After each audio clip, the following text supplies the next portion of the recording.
All right, let's get into it. One of the trickiest, most debated parts of modern dating. Who pays? That moment can be super awkward, filled with all these unspoken rules, but what if there's a much simpler, more modern way to handle the whole thing? Come on, you've been there, right? The date's going great, amazing conversation, and then, boom, the check lands on the table. And suddenly your brain is going a million miles an hour. Do I grab it? Do I wait? What am I supposed to do here? For a really long time, the answer felt pretty clear. The traditional rule, the one that a lot of us just kind of picked up along the way, is that the guy is supposed to pay. And yeah, that's still a super common expectation, but honestly, it comes with some baggage. And here's why that baggage matters. There's this hidden message, right? When paying becomes this one-sided thing, it can accidentally set up a weird power dynamic from the very beginning. It kind of frames the date less like two people sharing an experience and more like, well, a transaction, like one person's time is being bought. So what's a better way to go about it? Let's break down a really simple, modern principle that just makes things clear and fair for everybody. See, this totally shows the balance. The responsibility is on both people. She shows that she's a partner by offering to pay. He shows his respect by being ready to cover it, especially early on.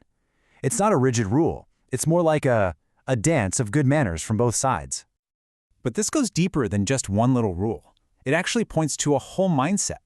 The kind of mindset that really builds a healthy, strong relationship.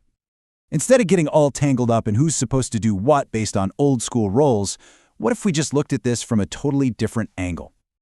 Here it is. This is the game changer. Treat your date like you treat your best friend. Seriously, think about it. You would never, ever expect your best friend to pay for you every single time you hang out. Why? Because you're teammates. You're in it together. And when you apply that standard to dating, everything changes. Okay, so that sounds good in theory, but how does this teammate idea actually work in the real world? Especially when, people might be making very different amounts of money. This is where the idea of proportional contribution comes in. It's so important.